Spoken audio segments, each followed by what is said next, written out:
At my daughter's wedding, my grandson said to me with a look of fear, "Grandpa, can you look under the table?" His eyes were brimming with tears. His small hand was trembling as it gripped mine. I bent down and saw a piece of paper with 7 words. 7 words that shocked me so much I couldn't breathe. In my 68 years of life, I never thought I would have to face this decision. Protect my grandson or protect my daughter. I'm so grateful you're here. Where are you watching from right now? Drop your city or country in the comments below. Quick note, this is a fictional story created for reflection and entertainment. Any resemblance to real events is coincidental, but the message about family and courage is meaningful. Now let me tell you what I found under that table. I never thought I'd be the kind of grandfather who had to stop something terrible from happening at a wedding. But here I am, Richard Thompson, 68 years old, sitting at table 8 in the middle of my daughter's wedding reception, staring at a folded piece of paper that could have changed everything. Let me back up. It was May 15th, 2025. The Riverside Estate and Gardens in Asheville, North Carolina, was lit up like something out of a fairy tale. White lights hung from every tree. The terrace overlooked the French Broad River, and the sun was just starting to dip behind the mountains. My daughter, Amanda Preston, looked stunning in her ivory lace gown. Her new husband, Tyler Bennett, couldn't stop smiling. I should have been happy. Instead, I was sitting at table 8 with my 8-year-old grandson, Noah Hayes, watching him push green beans around his plate with a plastic toy car. Noah's a quiet kid. Always has been. Big brown eyes, messy brown hair, and a habit of noticing things most adults miss. He'd been unusually silent all evening, not scared exactly, but careful. "Grandpa," he whispered, suddenly leaning close to me. I bent down. "Yeah, buddy." His little hand gripped my sleeve. His voice was barely audible over the music and the laughter echoing across the hall. "We need to leave." I blinked. "What? Why?" He didn't answer. He just looked at me with those wide, serious eyes. "Noah, what's wrong?" He swallowed hard. "Grandpa, don't look under the table." That sentence made my stomach drop, because when an 8-year-old tells you don't look, it's never because there's nothing there. I glanced around. The other guests at our table were busy chatting, clinking glasses, laughing at jokes I wasn't hearing. Amanda and Tyler were up on the stage posing for pictures. Everything looked normal, but Noah's hand was shaking. "What's under the table, Noah?" He didn't answer. He just stared down at his lap. So I did what any grandfather would do. I looked. I leaned to the side, pretending to tie my shoe, and ducked my head under the white linen tablecloth. At first, I didn't see anything. Just chair legs, a crumpled napkin, a stray fork, and then I saw it. A small folded piece of paper tucked into the metal frame beneath the table right near Noah's seat. I reached for it, my heart pounding. My fingers closed around it, and I pulled it out slowly, carefully, like it might explode. I sat back up, unfolded it, and read. Table 8. Add crushed peanuts to the child's dessert. The world stopped. I read it again. Then a third time. Add crushed peanuts to the child's dessert. My hands went cold. Noah has a peanut allergy. Not the kind where he gets a little rash. The kind where his throat closes up in minutes. The kind where, if he's not near an EpiPen and a hospital, things could go very wrong very fast. He was 2 years old the first time it happened. We were at a birthday party. Someone handed him a cookie. I didn't know it had peanut butter in it. Within 30 seconds, his lips started swelling. Within 2 minutes, he couldn't breathe. I've never driven so fast in my life. The second time, he was 5. A teacher gave the class trail mix during snack time. Noah took one bite. I got the call from the school nurse while I was in a meeting. By the time I got there, the paramedics had already given him the shot. Since then, I've been obsessed. I check every label. I ask every waiter. I carry 2 EpiPens everywhere we go. Amanda knows this. Amanda knows this. And yet someone had written a note instructing a waiter or a caterer or God knows who to put crushed peanuts in my grandson's dessert. At table 8, where Noah was sitting, right now. I looked down at him. He was staring at his plate, his little jaw clenched, his fingers wrapped tight around that toy car, like it was the only thing keeping him from falling apart. Noah, I said quietly. How did you know that was there? He didn't look at me. I saw someone put it there. Who? He shook his head. I don't know. I didn't see their face, but I heard them say something about table 8. My chest tightened. Someone at this wedding, someone in this beautiful hall, someone drinking champagne and laughing and celebrating my daughter's marriage had just tried to hurt my grandson. I folded the note carefully and slipped it into my jacket pocket. My mind was racing. Who would do this? Why and how the hell was I supposed to stop it without causing a scene in the middle of Amanda's wedding? I looked up at the stage. Amanda was laughing, her arm looped through Tyler's. She looked so happy, so carefree. And for just a moment, I wondered if she knew. No, she couldn't. Could she? I glanced back down at Noah. He was still staring at his plate, his shoulders tight, his breathing shallow. I put my hand on his. We're not going anywhere, buddy. I'm going to figure this out. He looked up at me and I saw the fear in his eyes. Promise. I promise. But even as I said it, I knew the truth. Someone in this room wanted to harm my grandson, and I had no idea who. I'm so glad you're here. Please let me know in the comments where you're watching from. But to understand who would do this and why I need to take you back to where this all started, I need to tell you about Christopher. Christopher Hayes, the man who should have been at this wedding. The man who should have been sitting next to Noah right now, checking his plate for allergens, making sure his son was safe. But he's not here. And that's where everything started to fall apart. 5 years ago, summer of 2020, life was different. Better. Simpler. I was standing in my backyard in Nashville watching my son-in-law teach my 3-year-old grandson how to throw a football. The sun was setting behind the trees, painting the sky orange and pink, and the smell of fresh-cut grass hung in the air. Christopher was 28 then, tall, broad-shouldered, with an easy smile, and hands that were somehow both strong and gentle. The kind of man you'd trust with anything. The kind of man you'd trust with your daughter, with your grandson. Come on, Noah, Christopher called, crouching down on the grass. Throw it to me, buddy. Noah giggled, stumbling forward on his chubby toddler legs. He wound up his little arm and tossed the football, more of a lob, really, and it landed about 2 feet in front of him. Christopher dove for it anyway, rolling across the grass like he'd just caught the game-winning touchdown. Yes, that's my boy, he shouted, lifting Noah into the air. Noah shrieked with laughter, his little hands grabbing at Christopher's face. I stood on the back porch, sipping iced tea, and I remember thinking, this is what happiness looks like. Amanda came out through the screen door carrying a tray of sandwiches. She was 29, then her hair pulled back in a ponytail, wearing one of Christopher's old college t-shirts.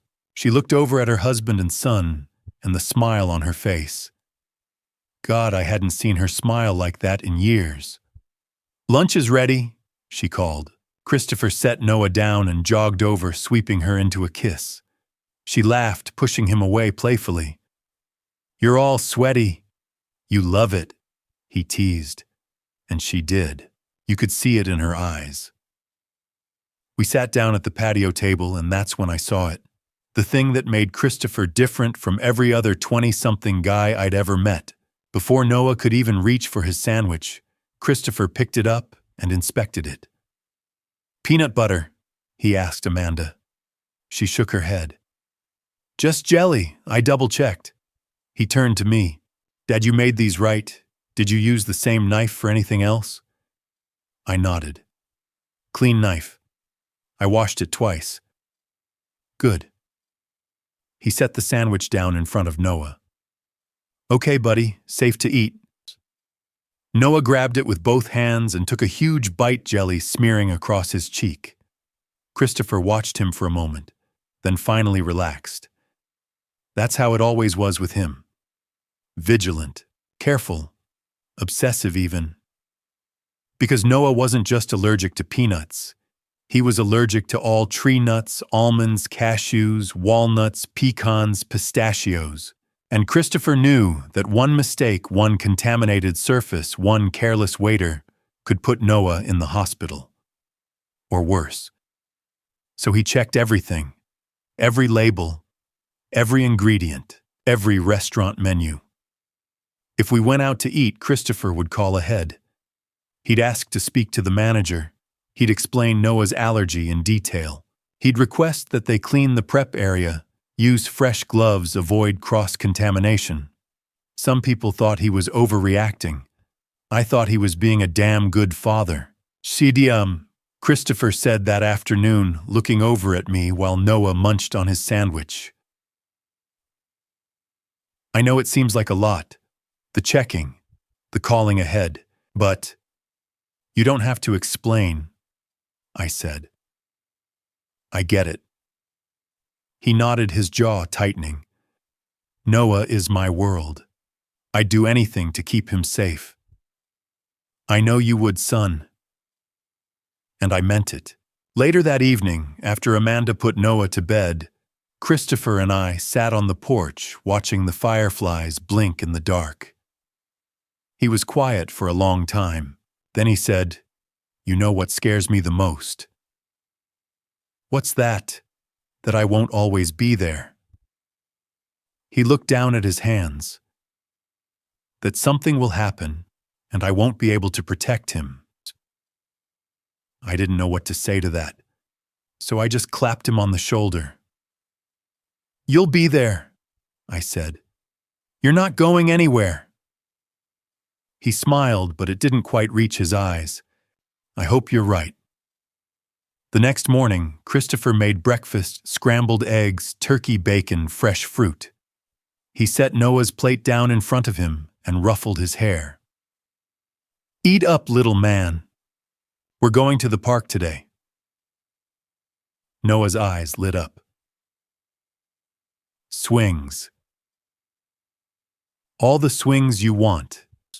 Amanda walked into the kitchen, still in her pajamas, and Christopher handed her a cup of coffee without a word. She took it, kissed his cheek, and leaned against the counter, watching him with this look, this quiet, contented look that said, "I'm exactly where I'm supposed to be." And for a moment, everything was perfect.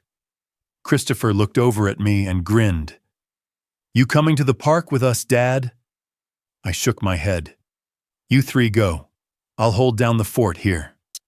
He nodded, then crouched down next to Noah. "You ready, buddy?" "Yeah." "All right, let's go." But before they left, Christopher turned back to me one more time. Dad," he said, his voice serious. "I just want you to know I'm always going to take care of them, Amanda and Noah. Always." I believed him, and I think he believed it too. But promises don't mean much when fate decides to step in. Because 3 months later, Christopher Hayes was gone. It was a Tuesday afternoon in late October 2022. I was standing at the kitchen sink in my Nashville home washing dishes when the phone rang. I almost didn't answer. My hands were soapy, and I figured it was probably a telemarketer. But something made me dry my hands and pick up. "Hello? Is this Mr. Richard Thompson?" The voice was formal, professional, the kind of tone that makes your stomach drop before you even know why. "Yes, this is Richard." "Mr. Thompson, this is Officer Daniels with the Nashville Metro Police. I'm calling about your son-in-law, Christopher Hayes." My hand tightened around the phone. "What about him?" There was a pause, a long, terrible pause. Sir, there's been an accident. You need to come to Vanderbilt University Medical Center right away. I don't remember the drive. I don't remember parking. I just remember running through those sliding glass doors, my heart pounding so hard I thought it might burst, and asking the woman at the desk where Christopher Hayes was. She looked at her computer. Then she looked at me. And I knew. Sir, I'm going to have someone come talk to you. Please have a seat. Where is he? My voice was louder than I meant it to be. Where's my son-in-law? A doctor appeared a few minutes later. Young guy, maybe 35, with tired eyes and a clipboard in his hands. Mr. Thompson? I stood. Where is he? The doctor's face said everything. I'm so sorry, sir. We did everything we could. But the injuries were too severe. He didn't make it.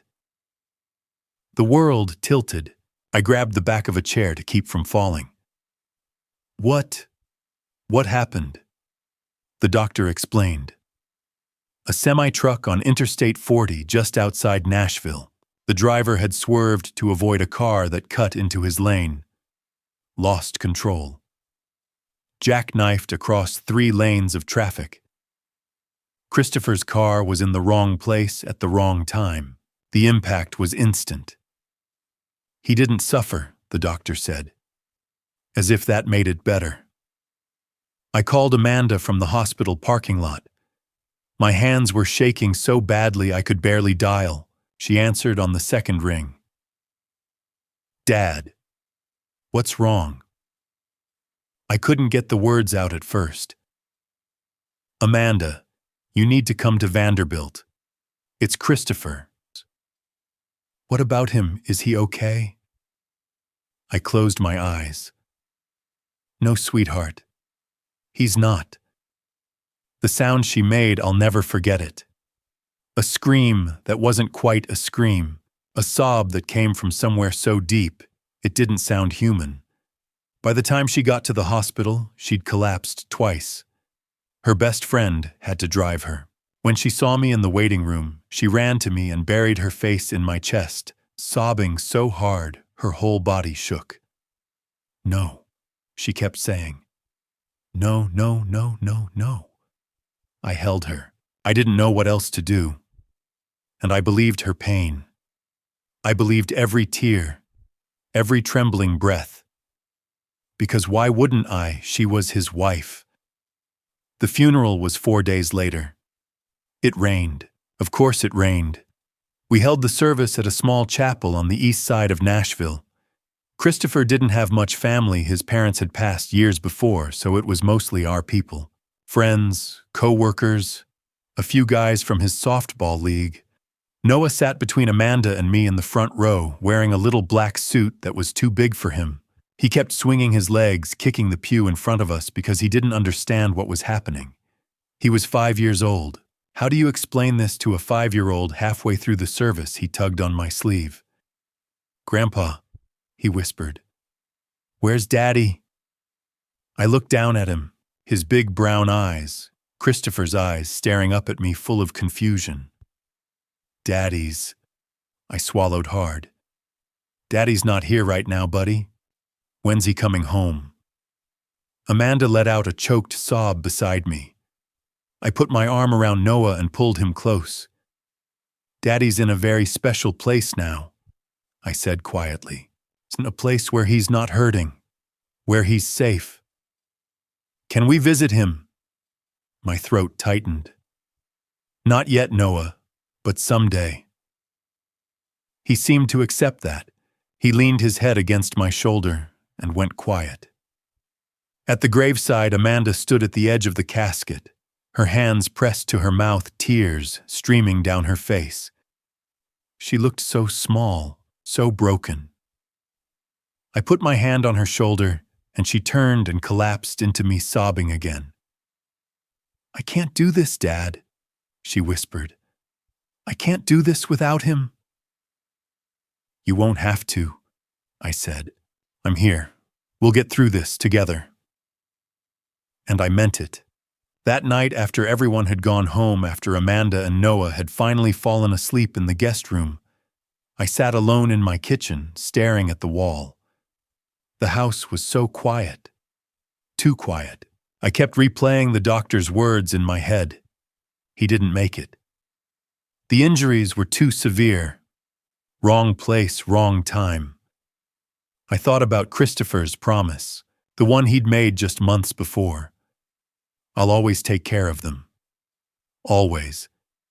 But he couldn't keep that promise. Because he was gone. And now it was just me. Me and Amanda and Noah. And I had no idea how we were going to survive this. I looked at the photo on my fridge, Christopher, Amanda, and Noah at the park, all of them smiling, the sun shining behind them. It felt like a lifetime ago. I thought about Amanda at the funeral, the way she'd clung to me, the way she'd sobbed over his casket. She was devastated, truly, completely devastated. Of course she was.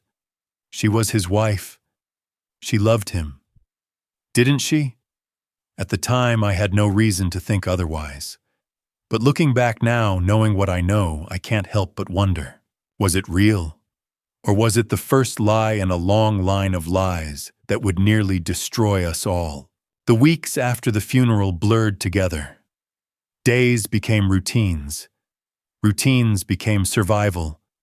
And slowly, painfully, we learned how to live without Christopher. Or at least we tried. Amanda went back to work 2 weeks after we buried her husband. I thought it was too soon. I told her she should take more time, that she needed to grieve, to process, to be with Noah. But she said she couldn't stay home. She said the house felt too empty, too quiet.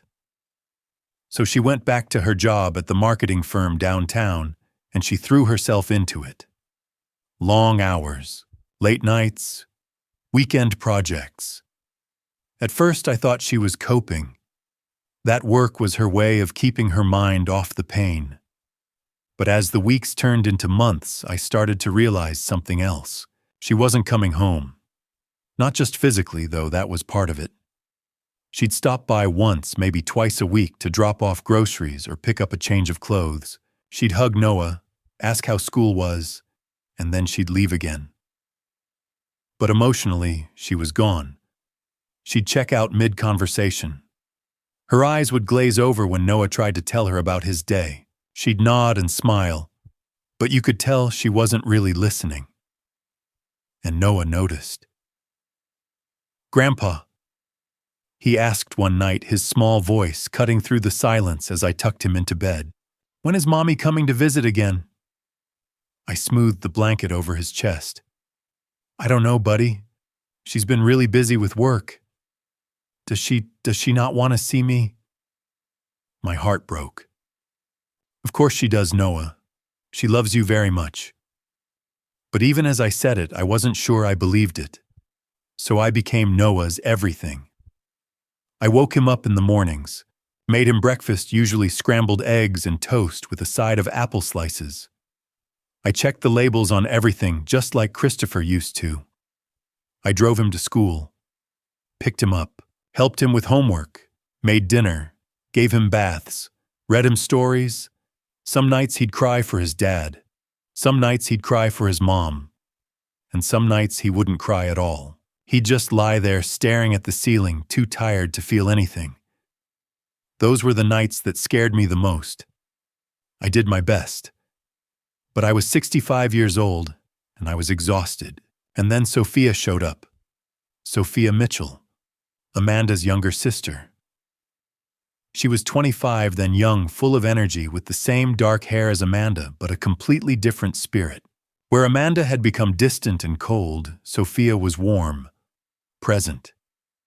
She started coming by a few times a week. At first it was just to check on us, to see if we needed anything. But then she started staying longer. She'd play with Noah in the backyard. She'd help him with his coloring books. She'd bake cookies with him, nut-free, always nut-free, and let him lick the spoon. One Saturday afternoon, I came into the kitchen and found the two of them covered in flour, laughing as they rolled out dough for chocolate chip cookies. Grandpa, look. Noah held up a misshapen blob. I made a dinosaur. Sophia grinned at me. It's a very good dinosaur. I leaned against the door frame and just watched them for a moment. And I realized something. Noah was smiling. For the first time in months, he looked like a kid again. Thank you, I said to Sophia later as we stood on the porch while Noah played inside. She shook her head. You don't have to thank me, Richard. He's my nephew. I love him. I know. But Amanda's dealing with this her own way, Sophia said quietly, her jaw tightening. I don't agree with it, but I can't force her to show up. She's his mother. I know. We stood there in silence for a moment. Then Sophia said, but if she's not going to be here, then I will be. And she was. Sophia became a constant. She'd come over after work sometimes with art supplies, sometimes with books, sometimes with nothing but her presence. She taught Noah how to draw. She'd sit with him at the kitchen table showing him how to shade, how to blend colors, how to bring pictures to life. She took him to the park, pushed him on the swings, helped him climb the monkey bars. She never missed a school event. Not one. When Noah had his first grade holiday concert, Sophia was there sitting next to me in the front row, cheering louder than anyone else. Amanda didn't come. She said she had a work deadline. Noah didn't ask about her anymore after that. But he started calling Sophia Aunt Sophie, and you could see the way his face lit up every time she walked through the door. One evening, about a year after Christopher's funeral, Noah and I were sitting on the couch watching a cartoon. Sophia had just left after making us spaghetti for dinner. Noah looked up at me, his head resting on my shoulder. Grandpa. Yeah, buddy. Is Aunt Sophie going to stay with us forever? I smiled, even though my chest ached. I hope so, champ. He nodded satisfied and went back to watching TV. And for a while, life felt manageable. Not good, not happy, but manageable. Noah had routines. He had school. He had me. He had Sophia. We were surviving, and maybe I thought that was enough. But 2 years later, everything changed again. Because Amanda met someone new. A man named Tyler Bennett. And when he came into her life, the fragile peace we'd built started to crack. It was a Sunday afternoon in July 2024. I was in the kitchen making lunch for Noah when I heard the front door open. Dad. Amanda's voice. You home? In the kitchen, I called back. I heard footsteps. 2 sets. My stomach tightened. Amanda walked in, and behind her was a man I'd never seen before. Tall, clean-cut.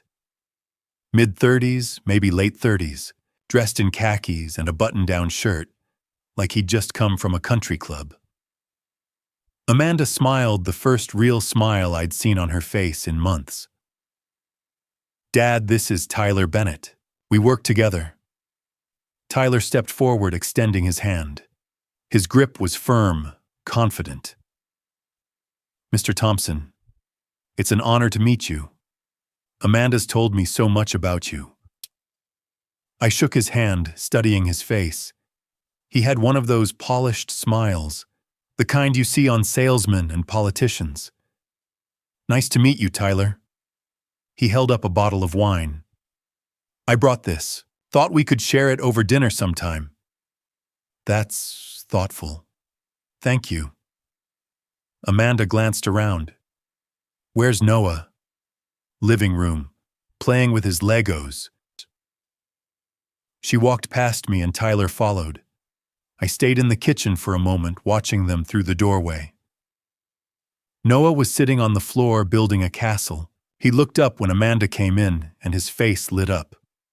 Mommy! He started to get up, but then he saw Tyler, and he froze. Amanda crouched down beside him. "Hey, baby, I brought someone I want you to meet. This is Tyler." Tyler smiled, pulling something out of a bag. "Hey, Noah, your mom told me you like robots, so I got you this." He held out a toy, a sleek, mechanical-looking action figure with light-up eyes. Noah stared at it. Then he looked at Tyler. Then he looked back at the toy. And he didn't take it. Tyler's smile faltered. "It's okay, buddy. You don't have to be shy." Noah stood up slowly, grabbed my pant leg, and hid behind me. I put my hand on his shoulder. "He's just not used to strangers. Give him time." "Of course," Tyler said, setting the toy down on the coffee table. "No rush." But I could see the flicker of frustration in his eyes. We all sat down for lunch. I'd made sandwiches, ham and cheese, no condiments on Noah's, because I never knew what might have trace nuts. Tyler tried to make conversation. "So Noah, your mom tells me you're in first grade now. How's school?" Noah didn't answer. He just stared at his plate. Amanda nudged him gently. "Noah, Tyler asked you a question." "It's fine," Noah mumbled. Tyler nodded, smiling that same polished smile. "That's good. School's important. Gotta get that education right." Noah didn't respond. Tyler turned to me. "Mr. Thompson, Amanda mentioned you used to work in construction. That must have been tough work." "It was," I said. "But honest work." "Absolutely. I respect that. I'm in corporate strategy myself. Different world, but we all contribute in our own way." I nodded, not sure what to say to that. Then Tyler looked at Amanda, reaching over to squeeze her hand. "You know," he said, his voice softening, "I really think this is the start of something special. A fresh start. A new chapter." Amanda smiled at him. Really smiled. And something about that smile made my chest feel tight. A fresh start. A new chapter. As if Christopher had never existed. As if Noah didn't matter. Tyler stayed for another hour, making small talk, laughing at his own jokes, complimenting the house, the food, everything. But Noah didn't say a word the entire time. When Tyler and Amanda finally left, I closed the door and leaned against it, exhaling slowly. Noah was still standing in the living room, staring at the robot toy on the coffee table. "You okay, buddy?" I asked. He didn't look at me. He just walked over, picked up the toy, and handed it to me. "I don't want it." "Noah, I don't like him, Grandpa." I crouched down beside him. "Why not?" He looked up at me, his brown eyes serious beyond his years. "He looks at Mommy like she's a prize." I froze. "What do you mean, like she's something he won, not someone he loves?" I stared at my 7-year-old grandson, stunned by the clarity in his words. "Noah, that's a very grown-up thing to say." He shrugged. I just know." And I believed him. Because kids see things adults miss. Over the next few months, Amanda's visits became even less frequent. Once a week became once every 2 weeks, and when she did come by, she seemed distracted, distant, like she was already halfway out the door before she even arrived. Noah stopped asking when she'd visit. He stopped expecting her, and that hurt more than anything. One night, Sophia came over after putting Noah to bed. She found me in the kitchen nursing a cup of coffee. "Richard," she said quietly, sitting down across from me. "We need to talk about Noah." "What about him?" "He's been having nightmares." My stomach dropped. What kind of nightmares?" "He keeps saying someone's taking his mom away, that she's leaving and never coming back." I closed my eyes. "Has he said anything to you?" she asked. "Not directly. But I think he knows." "Knows what?" "That she's moving on." Sophia's jaw tightened. She's his mother, Richard. She shouldn't be moving on. She should be here. I know. We sat in silence for a moment. Then Sophia said, I don't trust him. Tyler. She nodded. There's something off about him. The way he talks. The way he looks at Amanda. It's like she's a prize. I finished. She looked at me surprised. Exactly. I told her what Noah had said. She shook her head. That kid is smarter than all of us. I couldn't argue with that. From that point on, I started paying closer attention. To Amanda, to Tyler, to the way she smiled when he was around, to the way Noah shrank into himself whenever Tyler's name came up. I didn't like what I was seeing, but I didn't know what to do about it. Not yet. Because I still didn't realize how bad things were about to get. March 15th, 2025. Noah's 8th birthday. I woke up early that morning, my chest tight with a mixture of excitement and dread. Excitement because Noah deserved a good day. A happy day. Dread because I knew Amanda had promised to be there, and I wasn't sure she'd keep that promise. Sophia showed up at 10 in the morning, arms loaded with grocery bags. All right, she said, dumping everything on the kitchen counter. Let's make this the best birthday party ever. We spent the next few hours transforming my living room into a celebration. Balloons blue and green. Noah's favorite colors. Streamers hanging from the ceiling. A folding table covered with paper plates and cups decorated with cartoon superheroes. And the cake. Sophia had baked it herself. Chocolate 3 layers covered in smooth frosting with Happy 8th Birthday Noah, written across the top in bright blue letters. No nuts. No tree nuts. No almonds, cashews, walnuts, pecans, pistachios. Nothing that could hurt him. She'd triple-checked the ingredients. Noah came downstairs at noon, still in his pajamas, and his eyes went wide. Whoa! Sophia grinned. You like it? He nodded, unable to stop smiling. Is Mommy coming? He asked quietly. My stomach twisted. She said she'd be here at 3, I told him. She promised.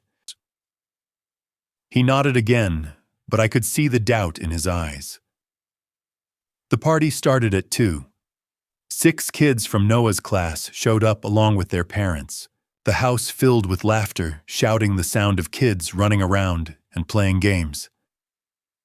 Noah was happy. Really, genuinely happy. And I kept glancing at the clock. 3 o'clock came. No Amanda. 3:30. Nothing. 4 o'clock. I called her. It went straight to voicemail. Sophia noticed. She came over to me, her jaw tight. Where is she? I don't know. Richard, it's his birthday. I know. At 4:30 we sang Happy Birthday. Noah blew out the candles surrounded by his friends, smiling so wide his cheeks hurt. But he kept looking at the door. At 5 o'clock, the other kids started leaving. Parents picked them up one by one, thanking us for having them telling Noah happy birthday. By 5:15, it was just me, Sophia, and Noah. And then the front door opened. Amanda walked in wearing a business suit, her hair pulled back, her phone in her hand. Hi, sorry I'm late. Noah's face lit up. Mommy. He ran to her, and she crouched down, hugging him quickly. Happy birthday, baby. You missed the cake, he said, his voice small. I know, I'm sorry. I had a work emergency, a really important client meeting, but I'm here now. She stood up, pulling a gift bag out of her purse. Here, I got you something. Noah took it, his hands trembling slightly. He pulled out the box inside. A video game. I glanced at the cover. Rated M for mature. Blood. Violence, explicit content, completely inappropriate for an 8-year-old. Amanda, I said quietly. That's not... It's fine, Dad, she said, waving me off. Kids love this stuff. Noah stared at the box, his smile fading. Thanks, Mommy. You're welcome, sweetie. She glanced at her watch. Oh, I can't stay long. Tyler and I have dinner reservations at 6. Sophia's eyes narrowed. You're leaving already. I have to. I promised Tyler. She kissed the top of Noah's head. But I'll see you soon, okay, baby? Her phone buzzed. She glanced at it, and her expression softened. Tyler. I have to take this, she said, stepping toward the door. Love you, Noah. And just like that, she was gone. Noah stood in the middle of the living room, holding the video game, staring at the door. Sophia walked over to him, kneeling down. Hey, you okay? He nodded, but his lip was trembling. Come on, she said gently. Let's clean up and then we can watch a movie.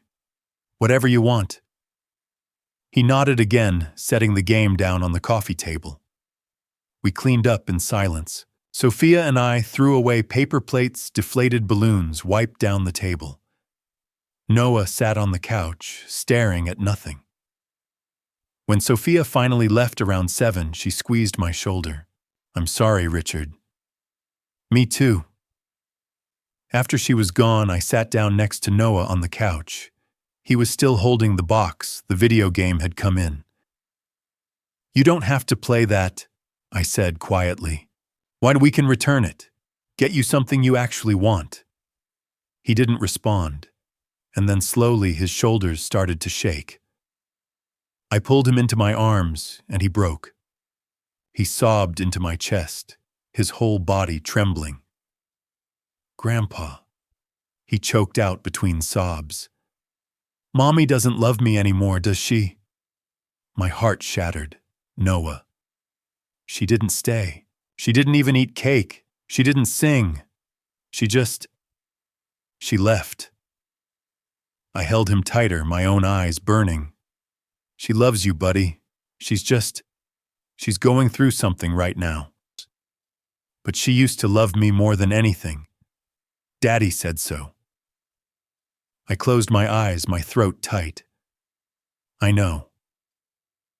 What did I do wrong? Nothing. I said firmly, pulling back to look him in the eyes. You didn't do anything wrong. You hear me? Nothing. He nodded, wiping his eyes with his sleeve. But I could see he didn't believe me. That night, after I put Noah to bed, I sat at the kitchen table staring at the leftover birthday cake. What happened to my daughter? The Amanda. I knew, the one who used to read Noah bedtime stories, who used to braid his hair when it was long enough, who used to call me every Sunday just to check in. She was gone. And I didn't know if she was ever coming back. The call came 2 weeks after Noah's birthday. I was washing dishes when my phone rang. Amanda's name flashed on the screen. I dried my hands and answered. Hey, sweetheart. Dad, I have the most amazing news. Her voice was bright, bubbly, the kind of excitement I hadn't heard from her in years. Tyler proposed. We're engaged. We're getting married. I gripped the edge of the counter. That's great, Amanda. Congratulations. Thank you. I'm so happy, Dad. Tyler's perfect. He treats me like a queen. We're planning a wedding in May, just 2 months away. Can you believe it? That's fast. I know, but when you know right. I forced myself to stay calm. What about Noah? There was a pause. What about him? Well, you're getting married. Tyler's going to be his stepfather. How's Noah handling all this? Another pause. He'll adjust. Kids are resilient, Dad. Besides, Tyler wants to be a good stepfather. He really does. I closed my eyes. And what about custody? Where's Noah going to live? We'll figure it out, she said, her tone a little sharper now. Maybe he can stay with you during the week and he'll visit us on weekends. My chest tightened. Visit you, Amanda. You're his mother. I know that, Dad. But Tyler and I are starting a new life together. We need time to adjust. And Noah's happy with you, right? He has you and Sophia. He's fine. I wanted to scream. I wanted to tell her that Noah cried himself to sleep, asking why his mother didn't love him anymore. But I didn't, because I knew it wouldn't change anything. Okay, I said quietly. We'll figure it out. Great. I'll send you the wedding details. Love you, Dad. She hung up. I stood there staring at the phone, my blood boiling. Kids are resilient. He's fine. No, he wasn't fine. And she didn't care. 2 weeks later, I got another call. This time it was from Noah's school. Mr. Thompson, this is Mrs. Roberts, Noah's teacher. Hi, Mrs. Roberts. Is everything okay? I'm concerned about Noah. My stomach dropped. What's wrong? He's been very withdrawn lately. He doesn't play with the other kids at recess anymore. He just sits by himself. And in class, he's not participating like he used to. His focus is off. Has something happened? Not that I know of. But there's something else I wanted to show you. Can you come by the school this afternoon? Of course. I'll be there in 30 minutes. I drove to the school in a daze, my mind racing. Mrs. Roberts met me at the classroom door. She was a kind woman, mid-40s, with graying hair and glasses perched on her nose. Thank you for coming, Mr. Thompson. What's going on? She led me inside where the walls were covered in children's drawings. Bright, colorful pictures of families, pets, houses. She stopped in front of one. Noah drew this last week. We had an assignment to draw our families. I looked at the picture, and my heart broke. It was a drawing of 3 people. A tall man with gray hair, me, a woman with dark hair, Sophia, and a small boy in the middle, Noah. That was it. No Amanda. No Tyler. Just the 3 of us. Mrs. Roberts watched me carefully. I asked him about it. I said, Noah, where's your mommy? And he just looked at me and said, she's not in my family anymore. I couldn't breathe. Mr. Thompson, I don't know what's going on at home, but Noah is struggling. He needs support. Maybe counseling. I nodded, unable to speak. Can I keep this? I asked, pointing to the drawing. Of course. I took it, folded it carefully, and slipped it into my jacket pocket.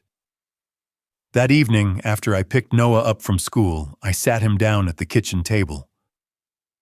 Buddy, your teacher called me today. He looked down at his hands. She said you've been quiet at school, not playing with your friends. He didn't respond.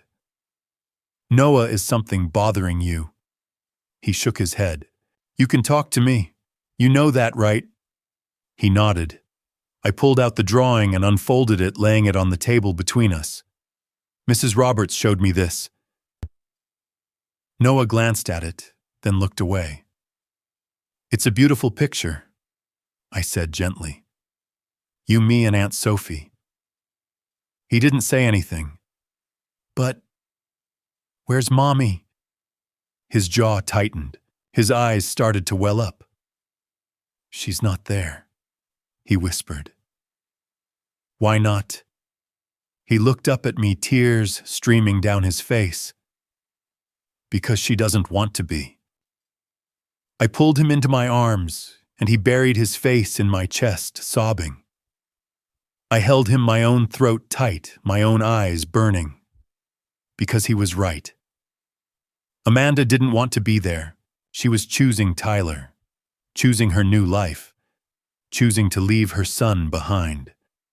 That night after Noah finally fell asleep, I sat alone in the kitchen staring at the drawing. 3 people, not 4, not 5, 3. Because in Noah's mind, his family wasn't Amanda and Tyler and some perfect new life. His family was the people who showed up. Miss Sophia. That was it. And the realization hit me like a freight train. My daughter was erasing herself from her son's life, and she didn't even realize it. Or worse, she did, and she didn't care. I folded the drawing carefully and tucked it into a drawer, because I knew I'd need it someday. I just didn't know how soon that day would come. It was a Saturday afternoon in early April when Amanda showed up at my door holding a thick binder and a smile I hadn't seen in years. "Dad, can I come in? I want to show you the wedding plans." I stepped aside, letting her in. Noah was upstairs in his room playing quietly. He'd heard her voice but hadn't come down. That told me everything. Amanda settled onto the couch, flipping open the binder. It was stuffed with pictures, fabric samples, venue brochures, and color swatches. "Look at this," she said, pointing to a glossy photo of a sprawling estate with white columns, manicured gardens, and a view of a river cutting through the mountains. This is where we're getting married. Riverside Estate and Gardens in Asheville, North Carolina. Isn't it gorgeous?" I leaned forward, studying the picture. It was gorgeous. The kind of place you see in magazines. "It looks beautiful," I said carefully. "Tyler and I went to see it last weekend. It's perfect, Dad. The ceremony will be outside on the terrace overlooking the French Broad River, and the reception will be in the grand ballroom. They can accommodate up to 200 guests. 200 guests. I kept my expression neutral. "That's quite a crowd." "I know, we're so excited." She flipped through more pages, pointing out floral arrangements, table settings, a 7-tier cake. Everything was elegant, expensive, over the top. "Amanda," I said slowly, "this all looks incredible, but how much is this costing?" She waved a hand dismissively. "Don't worry about it, Dad. Tyler and I have it covered. I'm not asking to pay for it. I'm just curious. A venue like this can't be cheap." She hesitated, then shrugged. $65,000. I blinked. "Like $65,000. "Yes, but it's worth it. This is a once-in-a-lifetime event." I stared at her, my mind racing. Amanda worked in marketing. She made around $55,000 a year, maybe a little more. Tyler was in corporate strategy, maybe $70,000 if I was being generous. They'd been dating for less than a year, 10 months to be exact. Even if they'd both been saving aggressively, which I doubted, given Amanda's recent spending on new clothes dinners out. Weekend trips, there was no way they'd saved $65,000 in that short amount of time. "That's a lot of money," I said carefully. "Are you sure you can afford it?" Her smile faded. "Dad, I'm 34 years old. I think I can manage my own finances." "I know you can. I'm just asking." "Well, don't." Her tone was sharp now. "Tyler and I have been saving for a while. Plus, I got promoted last month. My salary went up." I froze. "Promoted? You didn't tell me that." She shrugged. "It just happened. I didn't think it was a big deal." But it was a big deal. Amanda always told me about things like that. Promotions, raises, big projects at work. So why hadn't she mentioned this one? "Congratulations," I said slowly. "What's your new title?" "Senior Marketing Manager." She said it quickly, like she wanted to move on. "Anyway, the wedding's in 6 weeks, May 15th. I need to know if you and Noah are coming." "Of course we're coming." "Good. I'll send you the details." She stood, gathering her binder. I have to go. Tyler and I are meeting the caterer in an hour. She kissed my cheek and left her heels clicking on the hardwood floor. I stood there staring at the door, my mind spinning. $65,000. Promoted last month. Something didn't add up. After she was gone, I went into my office and opened my laptop. I logged into my bank account, the one I'd set up years ago for Amanda when she was in college. She'd never closed it. I was still listed as a joint account holder, though she rarely used it anymore. I scrolled through the recent transactions. Groceries, gas, coffee shops. Nothing unusual. Then I checked my own accounts, my savings, my checking. Everything looked normal. Maybe I was overthinking this. Maybe she really had been saving. Maybe Tyler had family money I didn't know about. Maybe the promotion was real and she just forgot to mention it. But something in my gut told me otherwise. I thought about the way she'd deflected when I asked about the cost. The way she'd gotten defensive when I questioned her finances. And I thought about Noah upstairs in his room who hadn't even come down to say hello to his mother. That night, after I put Noah to bed, I sat in the kitchen with a cup of coffee staring at my phone. I wanted to call Amanda, to ask her point blank where the money was coming from. But I didn't, because I didn't want to start a fight. I didn't want to ruin her wedding before it even happened. And part of me, a small, hopeful part, wanted to believe everything was fine, that she really had saved the money, that she really had been promoted, that she and Tyler were building a life together, and maybe, just maybe, they'd make room for Noah in it. But deep down, I knew better.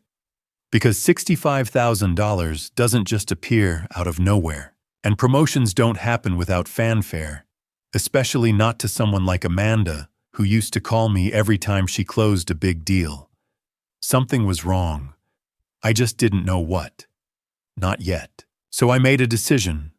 I'd keep an eye on her, I'd watch, I'd listen, but I wouldn't interfere. Not yet. Because maybe, just maybe, I was worrying too much. Maybe everything really was fine. But 2 weeks later, I'd realize how wrong I was. And by then, it would almost be too late. I need to tell you something. At the time back in April, when Amanda was showing me wedding catalogs and talking about her promotion, I had no idea what she was really doing. I didn't know where the money for that $65,000 wedding was coming from. I didn't know about the secret bank account. I didn't know about the forged signatures. I didn't know any of it. Not until after the wedding. Not until the police started their investigation. Not until I sat in a lawyer's office and watched everything I thought I knew about my daughter unravel in front of me.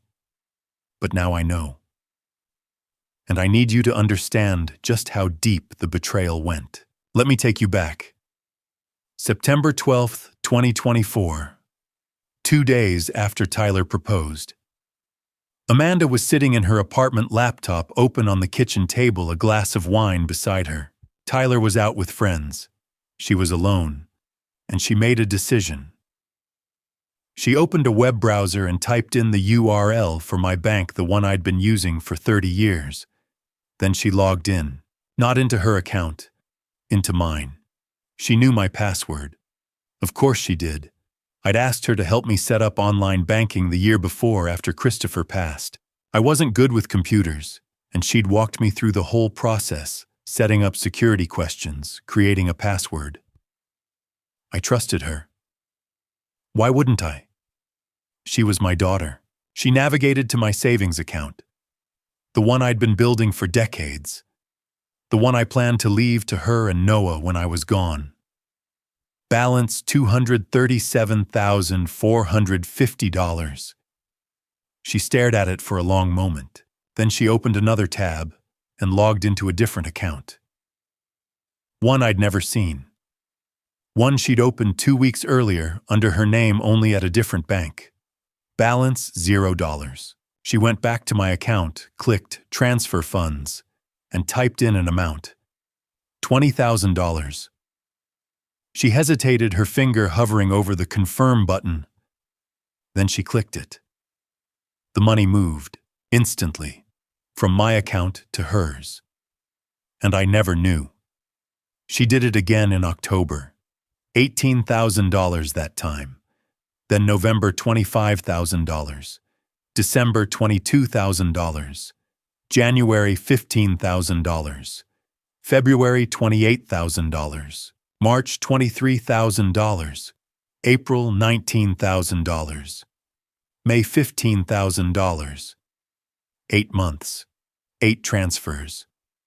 $185,000. Gone. She was careful. She never took too much at once. She spaced out the withdrawals. She made sure the amounts varied so they wouldn't look like a pattern. And because I'm an old man who checks his bank account maybe once every few months, I didn't notice. Not until it was almost too late. But the theft wasn't the worst part. The worst part came in February, 3 months before the wedding. Amanda walked into the office of Mr. Gregory Henderson, a family lawyer I'd worked with for years. He'd helped me set up my will after Christopher passed. He was also the trustee overseeing Noah's trust fund, the $320,000 Christopher had left for his son. Amanda sat down across from Mr. Henderson, smiling. "Hi, Mr. Henderson. My dad asked me to bring these by." She slid 2 documents across the desk. The first was a request to withdraw $50,000 from Noah's trust fund for educational and care expenses. The second was a revision to my will. The original will split everything 50-50 between Amanda and Sophia. This new version gave 80% to Amanda and 20% to Sophia, and it removed Noah entirely. Mr. Henderson picked up the documents, adjusted his glasses, and studied them carefully. Both were signed. By me. Except they weren't. Amanda had practiced my signature for weeks. She'd found old documents in my office tax forms, medical records, bank statements, and traced my handwriting over and over until she could replicate it perfectly. And it worked. Almost. Mr. Henderson frowned, leaning closer to the signatures. "This doesn't look quite right," he said slowly. Amanda's smile didn't falter. "What do you mean? Your father's signature. It's different, shakier than usual." Amanda nodded sympathetically. "Dad's 68 now, Mr. Henderson. His hands have been shaking a lot lately. And honestly, his memory isn't what it used to be. He forgets things. Repeats himself." She leaned forward, lowering her voice. "Between you and me, I'm worried about him. That's part of why he wanted to update the will now. He wants to make sure everything's in order while he still can." Mr. Henderson studied her face. She looked concerned, sincere, and she was his client's daughter. Why would she lie? He sighed, setting the documents down. "All right, I'll process these. But I'd like to give your father a call just to confirm." Amanda's heart jumped, but she kept her expression calm. "Of course. That makes sense. I'll try him later this week." "Perfect. Thank you so much, Mr. Henderson." She stood, shook his hand, and left. And Mr. Henderson made a note in his calendar to call me. But he didn't do it that week. He was busy. He had other clients, other cases. He kept pushing it off. "I'll call him next week. I'll call him Monday. I'll call him after the weekend." And before he knew it, it was May. And the wedding was 2 days away. I didn't know any of this. I was living my life taking care of Noah, worried about Amanda, but still believing, hoping that everything would be okay. I still trusted her. Even when I had doubts, even when things didn't add up, I told myself I was being paranoid, that I was an overprotective father. Because she was my daughter. And you don't expect your own child to rob you. You don't expect them to forge your signature. You don't expect them to steal from their own son. But she did. She took $185,000 from me. She took $50,000 from Noah's trust fund. She changed my will to cut out my grandson and her own sister, and she did it all with a smile on her face. I didn't know. Not when she came over with her wedding binder, not when she talked about her promotion, not when she hugged me goodbye and called me dad and told me she loved me. I didn't know. Not until the morning of the wedding, when my phone rang, and everything came crashing down. Thursday, May 13th, 2025. 2 days before the wedding. I woke up that morning with a to-do list that felt a mile long. Pick up my tuxedo from Men's Warehouse. Buy a gift for the newlyweds. Get the car washed. Make sure Noah had dress shoes that still fit. Pack our bags for the drive to Asheville. I was running on adrenaline and coffee, moving from one task to the next, without stopping to breathe. At 11 in the morning, I was driving back from the tuxedo shop, my rented suit hanging in the back seat, when my phone rang. I glanced at the screen. Unknown number. Nashville area code. I almost didn't answer. I hate spam calls. But something made me hit the green button and put it on speaker. Hello, Mr. Thompson. This is Gregory Henderson, from Henderson and Associates. I frowned, trying to place the name. Then it clicked. Mr. Henderson, my lawyer, the one who'd helped me set up my will after Christopher passed. Oh, hi, Mr. Henderson. How are you? I'm well, thank you. Listen, I'm calling because I need to discuss some recent documents that were submitted to my office. There's an issue with... And then the call started cutting out. I was driving through a tunnel on I-40 and the signal was terrible. Signature doesn't look right. Mr. Henderson, you're breaking up. Can you hear me? Need to verify? Hello, Mr. Henderson, static. Silence. Then the call dropped. I cursed under my breath, glancing at my phone. No signal. I was still in the tunnel. By the time I came out the other side, I had 2 bars. I looked at my recent calls, debating whether to pull over and call him back right away. But then a text came through. Mr. Henderson, please call me back at your earliest convenience regarding recent documents submitted to my office. The signature on file looks very unusual. This is important. I stared at the text, frowning. Recent documents. I hadn't submitted any documents to Mr. Henderson in months, maybe longer. Signature looks unusual. What did that mean? I thought about calling him back right then, but I was already running late. I had to pick up Noah from school in 20 minutes, and I still needed to stop by the gift shop to get something for Amanda and Tyler. It's probably just a clerical error, I told myself. Maybe someone submitted the wrong paperwork. Or maybe he's talking about something I signed months ago and forgot about. I'd call him back after the wedding. I had too much to do right now, so I put my phone down, turned up the radio, and kept driving. The rest of Thursday was a blur. Picked up Noah, took him to get his hair cut, stopped by the store to grab a wedding gift, a set of expensive wine glasses, and a gift card to a nice restaurant in Asheville. By the time we got home, it was almost 6 in the evening. Sophia came over around 7 with dinner, lasagna, garlic bread salad. She always knew when I was too busy to cook. You doing okay? She asked, setting the food on the table. Barely, I admitted. Still need to pack. Still need to make sure the car's ready for the drive tomorrow. I can help.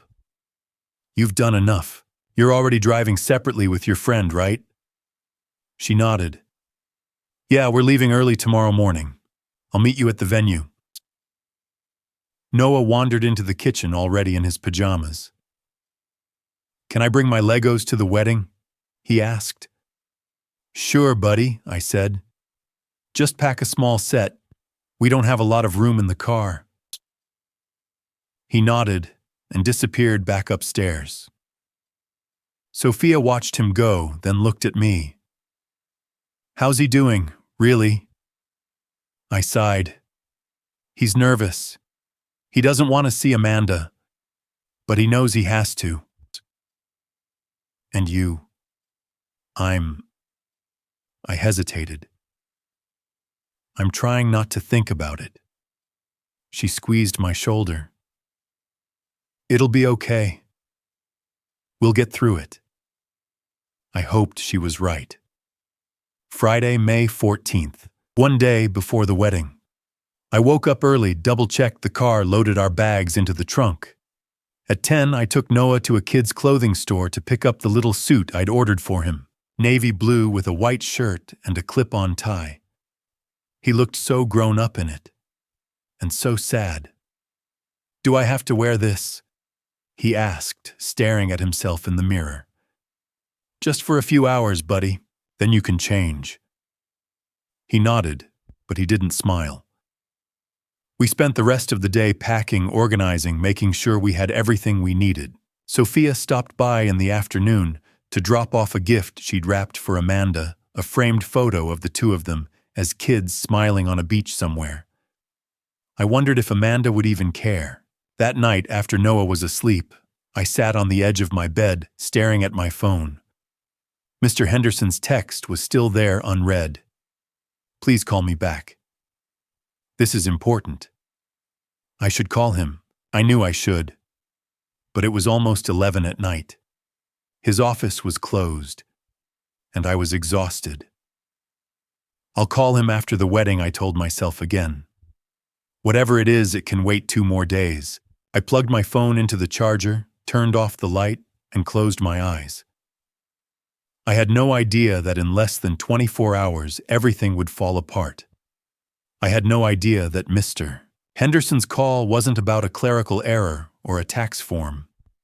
I had no idea that my daughter had stolen from me, that she'd forged my signature, that she'd tried to take money from my grandson's trust fund. I had no idea that the next time I spoke to Mr. Henderson, it would be in the middle of a wedding with 200 people watching and my whole world crashing down around me. I didn't know any of that. So I went to sleep, and I let the call go unanswered. Saturday, May 15th, 2025. The day of the wedding. I woke up at 6:30 in the morning to the sound of birds chirping outside my window. The sun was just starting to rise, painting the sky in shades of pink and orange. It should have been a beautiful morning. But my stomach was in knots. I got out of bed, pulled on my robe, and went downstairs to make coffee. Noah was still asleep. We didn't need to leave for Asheville until 10, so I had a couple of hours to get us both ready. I stood at the kitchen counter watching the coffee drip into the pot, trying to calm the uneasy feeling that had been sitting in my chest for weeks. "It's just a wedding," I told myself. "You go. You smile, you support your daughter, and then you go home." But something felt wrong. I couldn't put my finger on it. I poured myself a cup of coffee, took a sip, and started making breakfast. Scrambled eggs, toast, orange juice. At 8:15, Noah came downstairs, still in his pajamas, rubbing his eyes. "Morning, buddy." "Morning, Grandpa." "You hungry?" He nodded, climbing into his chair at the table. I set a plate in front of him, and we ate in comfortable silence. And then, at exactly 8:30, my phone rang. I glanced at the screen. First National Bank. I frowned. Why would my bank be calling me on a Saturday morning? "Hold on, Noah," I said, standing up and walking into the living room. I answered the call. "Hello, Mr. Richard Thompson." "Yes, this is Richard." "Mr. Thompson, this is Jennifer Caldwell from the Fraud Prevention Department at First National Bank. Do you have a moment to speak?" My heart skipped a beat. Fraud prevention. What's going on? "Sir, we've detected some unusual activity on your savings account. We wanted to verify a series of transactions with you before we proceed." "What kind of transactions?" There was a pause. "Over the past 8 months, a total of $185,000 has been withdrawn from your savings account and transferred to an external account. Did you authorize these transactions? I felt the blood drain from my face. What? $185,000, sir. Transferred in increments over several months. The most recent transfer was 2 weeks ago. I nearly dropped the phone. No, I said, my voice shaking. I didn't authorize anything. I haven't touched that account in months. I see. Can you confirm that you did not make any online transfers between September of last year and May of this year? No. I don't even use online banking that often. Understood.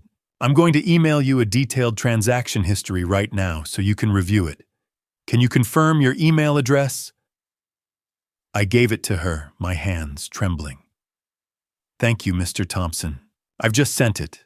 Please take a look and call us back as soon as possible so we can begin the fraud investigation process.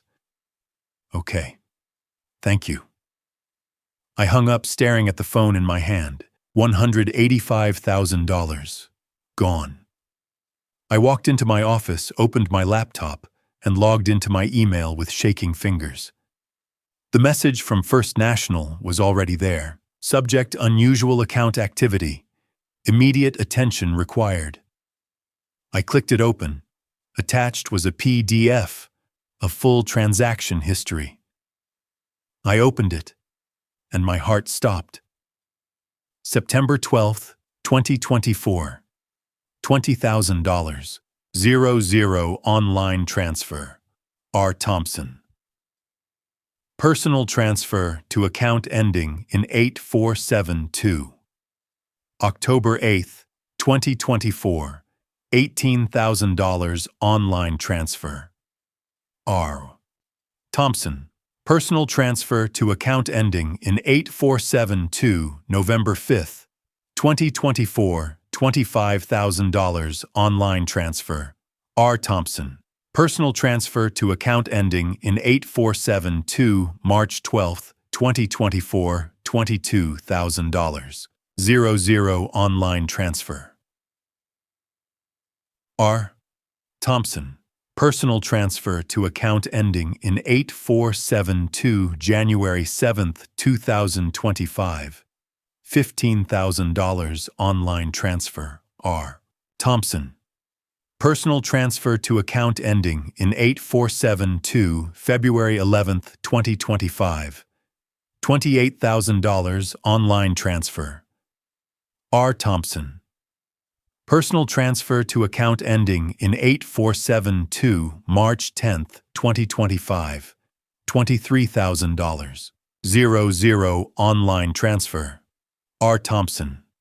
Personal transfer to account ending in 8472, April 14th, 2025. $19,000. 00 online transfer. R. Thompson. Personal transfer to account ending in 8472, May 2nd, 2025. $15,000 online transfer. R. Thompson. Personal transfer to account ending in 8472. Total $185,000. 00. I stared at the screen, my vision blurring. Account ending in 8472. I didn't have an account ending in 8472. I scrolled down further, looking for more details, and then I saw it. A note at the bottom of the report. Access method: online banking. Password authentication. Authorized user. I'd never authorized anyone to access my account. Except... No. My chest tightened. There was only one person who knew my online banking password. One person who'd helped me set it up. One person I'd trusted completely. Amanda. I sat back in my chair, my hands gripping the armrests, my breathing shallow. She did this. My daughter. My own daughter had stolen from me. $185,000 over 8 months. While smiling at me, while hugging me, while planning her wedding. She'd been taking my money, the money I'd saved for decades, The money I'd planned to leave to her and Noah, she'd stolen it, and she'd used it to pay for a wedding. A $65,000 wedding at a estate in Asheville. My vision went red. I thought about calling her. Right now, demanding answers. But then I stopped. Because if I called her now, she'd deny it. She'd make excuses, she'd lie, and I'd have no proof. No, I needed to be smart about this. I needed to stay calm. I looked at the clock. 9 o'clock. The wedding started at 2. I had 5 hours. I stood up, walked back into the kitchen, and looked at Noah, who was still eating his eggs, oblivious to what I'd just discovered. "Noah," I said quietly. "Go get dressed. We're still going to the wedding." He looked up at me confused. "We are." "Yes." "But I thought." "We're going," I said firmly. "Because I need to talk to your mother." He nodded slowly, sensing the shift in my tone, and went upstairs. I sat down at the table, staring at my cold coffee. My daughter had stolen from me, and today, at her wedding in front of everyone, I was going to find out why. I sat alone in my kitchen, staring at the wall, my mind racing. The bank's email was still open on my laptop. The numbers stared back at me. $185,000. Stolen. By my daughter. I had a choice to make. I could call Amanda right now. Demand answers. Cancel the wedding. Expose her in front of everyone before she even walked down the aisle. Or I could stay silent. Pretend I didn't know. Let her have her perfect day. Or I could go to the wedding. And I could watch. And I could figure out what the hell was going on. I thought about Noah upstairs getting dressed in his little navy suit. If I called off the wedding now, if I caused a scene, he'd be caught in the middle of it. He'd see his mother exposed, humiliated, arrested. He was 8 years old. He didn't deserve that. And then I thought about the 200 guests who were probably already on their way to Asheville. Friends, family, co-workers, people who'd taken time off work, bought gifts, rented hotel rooms. If I called Amanda now and accused her, she'd deny it. She'd make excuses. She'd lie. And I'd have no way to prove anything in front of witnesses. No. I needed to be smart about this. I needed to go to the wedding. I needed to see her face when I confronted her. And I needed evidence. So I made my decision. I was going to Asheville. At 11 o'clock, I walked upstairs and knocked on Noah's door. "You ready, buddy?" He opened the door, dressed in his navy blue suit, white shirt, clip-on tie. His hair was combed neatly to the side. He looked like a little gentleman, but his eyes were sad. In his hand, he clutched a small red toy car, the one Christopher had given him years ago. "Yeah," he said quietly. "I'm ready." "You bringing that with you?" He nodded. "Is that okay?" "Of course." I ruffled his hair and we headed downstairs. Sophia was already waiting by the front door, dressed in a soft lavender dress, her hair pulled back in a bun. She looked beautiful. But when she saw me, her smile faded. "Dad," she said, frowning, "you look awful." "Are you okay?" I forced a smile. "Just didn't sleep well." "I'm fine." She didn't look convinced. "You sure? You look really pale." "I'm sure. Come on. We need to get going." We loaded into the car, me in the driver's seat, Noah in the back, Sophia in the passenger seat beside me. I started the engine, pulled out of the driveway, and headed toward Interstate 40. The drive from Nashville to Asheville takes about 4.5 hours. 4.5 hours of highway mountains and silence. I kept my hands on the wheel, my eyes on the road, my mind spinning. Sophia tried to make conversation at first. "So have you seen the venue? Amanda showed me pictures. It's supposed to be gorgeous." "Yeah," I said. It looks nice. Are you excited? I didn't answer right away. I don't know if excited is the word I'd use. She glanced at me concerned. Dad, seriously? What's going on? You've been acting strange all morning. I'm fine, Sophia, really. She didn't push further, but I could feel her watching me out of the corner of her eye. In the back seat, Noah was silent. I glanced at him in the rearview mirror. He was staring out the window, his fingers wrapped tightly around that little red car. You okay back there, Noah? I asked. He nodded but didn't say anything. We drove in silence after that. About an hour into the drive, we passed the spot where Christopher had his accident. I recognized it immediately. The curve in the highway, the guardrail that had been replaced, the patch of trees where the semi-truck had jackknifed. I slowed down just for a moment, staring at the side of the road. 3 years ago, Christopher had been driving this same route, on his way home from a work trip, and a truck driver had swerved, lost control, crashed into him. And just like that, he was gone. I wondered if Amanda ever thought about that when she drove this highway. I wondered if she cared. Sophia noticed me slowing down. Are you okay? I blinked, refocusing on the road. Yeah, sorry, just thinking. She reached over and squeezed my hand. We didn't talk much after that. By the time we crossed into North Carolina, the landscape had changed. The flat stretches of Tennessee gave way to rolling hills, then mountains. The trees were thick and green, and the sky was a clear, perfect blue. It was a beautiful day for a wedding. I hated that. At 3:30 in the afternoon, we finally pulled into Asheville. The town was charming. Historic buildings, quaint shops, streets lined with flowers. And then up ahead, I saw it. Riverside Estate and Gardens. It was even more stunning in person than it had looked in the photos. White columns, manicured lawns, a terrace overlooking the French Broad River, elegant archways covered in flowers.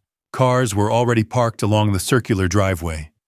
Guests in suits and dresses were walking toward the entrance, laughing, chatting, holding gifts. I pulled into a parking spot and turned off the engine.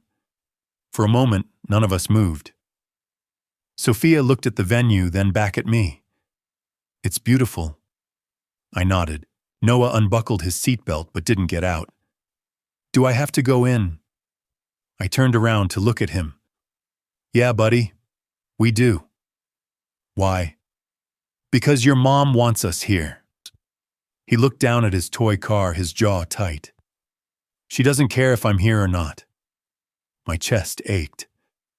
I know it feels that way, but we're still going to go in. Okay. He nodded reluctantly. Sophia opened her door, stepped out, and smoothed her dress. I took a deep breath, opened my door, and got out. The air was warm. The sun was shining. Somewhere in the distance, I could hear soft music playing a string quartet, probably.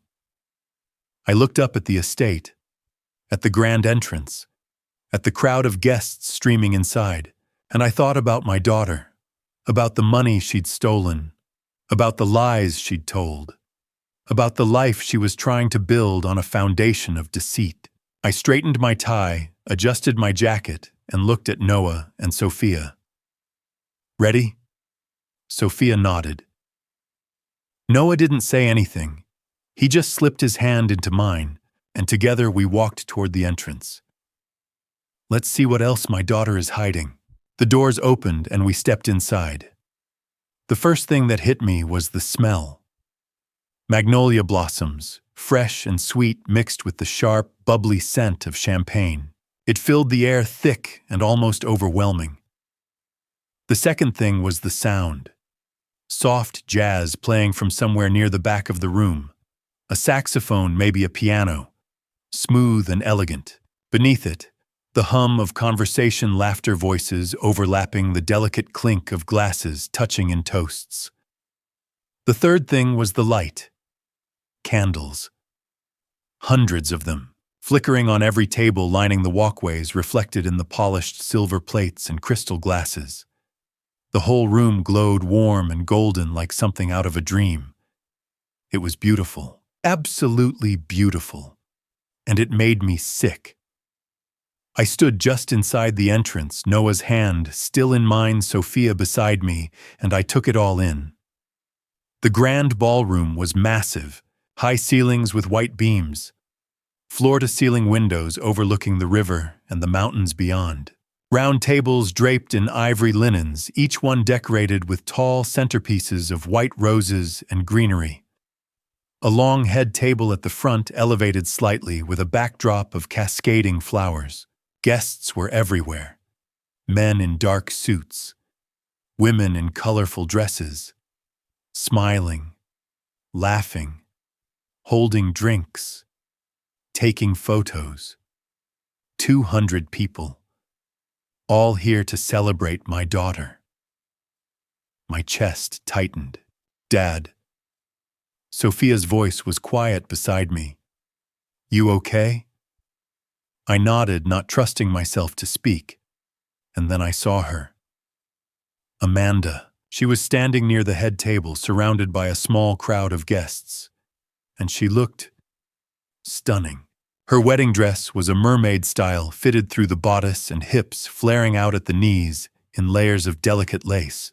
The entire thing was covered in tiny crystals that caught the light with every movement, making her look like she was glowing. Her hair was swept up in an elegant twist, with a few loose curls framing her face. Her makeup was flawless. Her smile was radiant. She looked like a princess, like the happiest woman in the world. And I wanted to scream. Tyler was beside her, of course. Tall and polished in a tailored navy suit, his hair slicked back, his smile easy and confident. He had his arm around her waist, and she leaned into him, laughing at something someone said. They looked perfect together. The perfect couple. I felt Noah's hand tighten around mine. "Grandpa," he whispered, "can we leave?" "Not yet, buddy." Before I could say anything else, Amanda turned and saw us. Her face lit up. "Dad," she called, waving us over. "You made it!" She left Tyler's side and hurried toward us, her dress swishing elegantly as she moved. When she reached me, she threw her arms around my neck. "I'm so happy you're here," she said, her voice thick with emotion. I stood there stiff, my arms barely lifting to return the hug. She pulled back her hands on my shoulders, her eyes searching my face. "Are you okay? You look tired." I forced a smile. "Just a long drive." "Well, you're here now. That's all that matters." She turned to Noah, crouching down in front of him. "Hi, sweetheart. You look so handsome in your little suit." Noah didn't answer. He took a step back, pressing himself against my leg. Amanda's smile faltered just for a second. Then she stood, smoothing her dress. "He's probably just overwhelmed. It's a big day." "Yeah," I said quietly. "It is."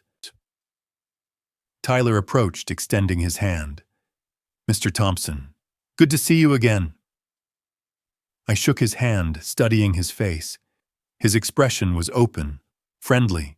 Either he was a very good liar, or he had no idea what Amanda had done. I wasn't sure which was worse. "Tyler," I said, "congratulations." "Thank you, sir. It means a lot that you're here." I nodded, not trusting myself to say more. Just then, an older man approached Uncle George, Amanda's great-uncle on her mother's side, 70 years old, with white hair and a cane. "Richard," he said warmly, clapping me on the shoulder. "Good to see you, son."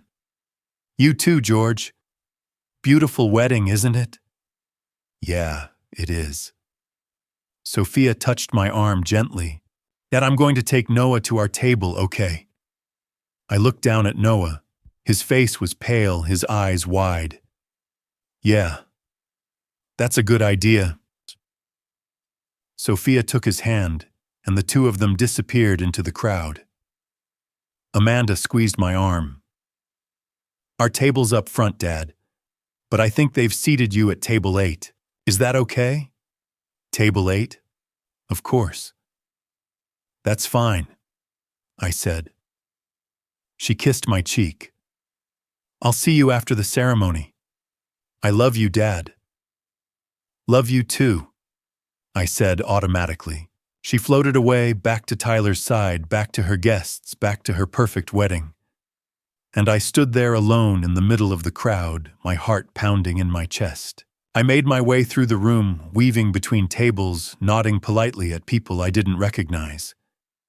When I reached table 8, Sophia and Noah were already seated. Noah had pulled his chair close to Sophia's, his toy car clutched in his lap. I sat down beside him. The table was set beautifully. White plates edged in gold, crystal glasses, a small card at each place setting with our names written in elegant calligraphy. Richard Thompson. Table 8. I stared at it, and then I looked up. Across the room, Amanda was laughing, her head thrown back, her hand on Tyler's chest. The picture of joy. She had no idea I knew. No idea that I'd discovered the theft.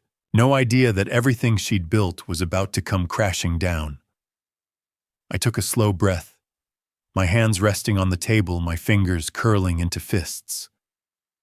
Noah looked up at me. Grandpa, are you okay? I forced a smile. Yeah, buddy, I'm okay. But I wasn't, because I could feel it. The storm. It was coming. And when it hit, nothing would ever be the same. I sat at table 8, my hands folded on the white tablecloth, my heart hammering in my chest. Around me, the wedding continued. Guests laughing, glasses clinking, the soft hum of conversation filling the air. But I couldn't focus on any of it. All I could think about was the bank's email, the transaction history, the $185,000 Amanda had stolen from me. And the question that kept circling in my mind. What else has she done beside me? Noah was quiet. He'd pulled his red toy car out of his pocket and was pushing it back and forth across the table, making soft engine noises under his breath. Sophia leaned over. He doing okay? I nodded. Yeah, he's okay. But I wasn't sure if that was true. Across the room, I could see waiters moving through the crowd carrying trays, appetizers, champagne, and now something else. Dessert, chocolate cake, small, elegant slices on white plates topped with fresh berries and a drizzle of caramel. One of the waiters, a young guy in a black vest and bow tie, was heading in our direction, balancing a tray on one hand.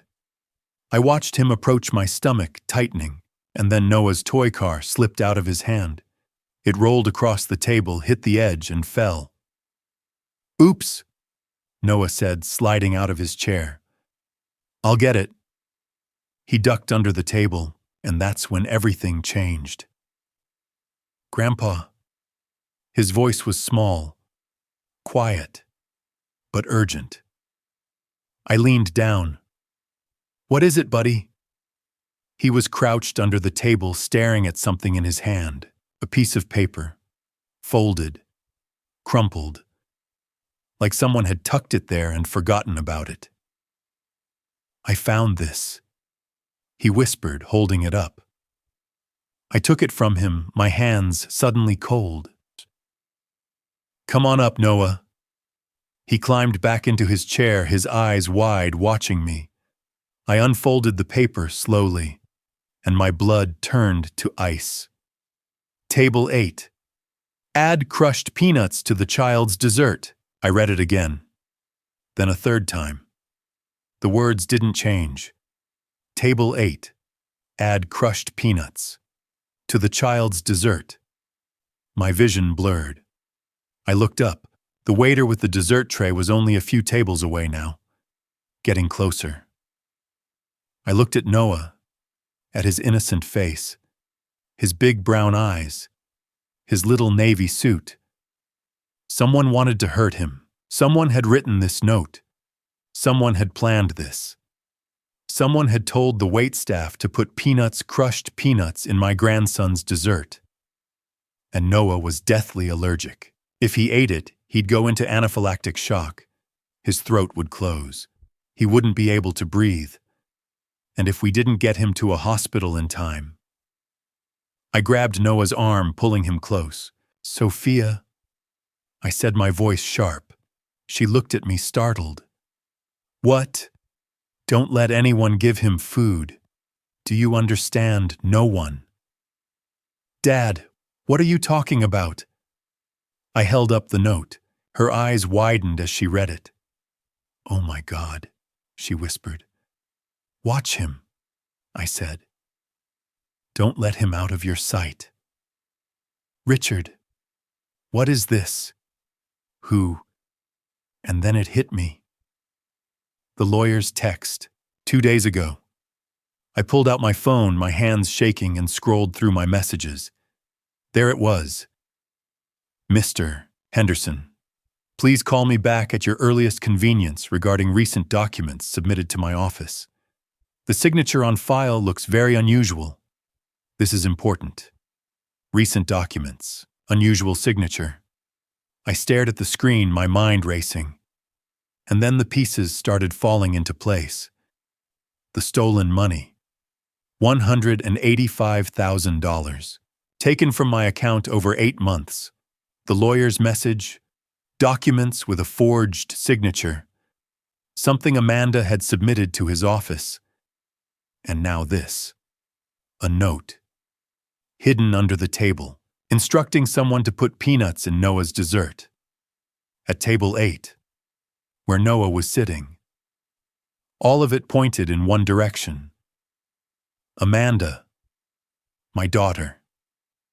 She'd stolen from me. She'd forged my signature. And now she was trying to harm her own son. My chest tightened, my breathing shallow. I looked across the room, and there she was, standing at the head table, her arm around Tyler, smiling at the photographer. Radiant. Beautiful. The perfect bride. And a liar. A thief. I couldn't even finish the thought. "Dad." Sophia's voice pulled me back. "What do we do?" I looked at Noah. He was staring at me, his toy car forgotten in his lap. "Grandpa," he whispered, "are we in trouble?" I put my hand on his shoulder. "No, buddy, you're safe. I promise." I stood up abruptly, the chair scraping against the floor. Sophia looked up at me, alarmed. I need to make a call," I said, my voice tight. "Right now." "To who?" "The lawyer, Mr. Henderson." I pulled the note from the table and slipped it into my jacket pocket. "Sophia," I said, leaning down so only she could hear me. "Watch Noah. Do not take your eyes off him. Absolutely do not let anyone give him food. Do you understand?" She nodded, her face pale. "I understand." I looked at Noah one more time. "Stay with Aunt Sophie, okay? Don't move." He nodded, his eyes wide. And then I turned and walked toward the exit, my phone already in my hand.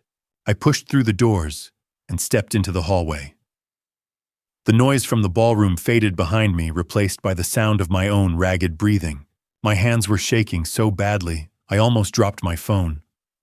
I leaned against the wall, steadied myself, and pulled up Mr. Henderson's contact. My finger hovered over the call button. "Do it. Just do it." I hit the button. The phone rang once, twice, and then on the third ring, he answered. "Hello, Mr. Henderson," I said, my voice tight. "This is Richard Thompson. We need to talk, right now." There was a pause. then a long exhale. Mr. Thompson, thank God you called back. I've been trying to reach you for 2 days. I know. I'm sorry. I was busy, but I need to know what's going on. You said something about documents, about my signature looking unusual. Yes, Henderson said, his tone serious. I did. Mr. Thompson, about 3 months ago, 2 documents were submitted to my office with your signature on them. And I have to be honest, the signatures didn't look right. My chest tightened. What kind of documents? The first was an authorization to withdraw $50,000 from your grandson Noah's trust fund. The document cited educational and care expenses. I felt the blood drain from my face. What? $50,000, Mr. Thompson. From the trust fund Christopher Hayes established for Noah. You're listed as the trustee, so legally you're the only one who can authorize withdrawals. I didn't authorize anything, I said, my voice rising. I didn't sign anything.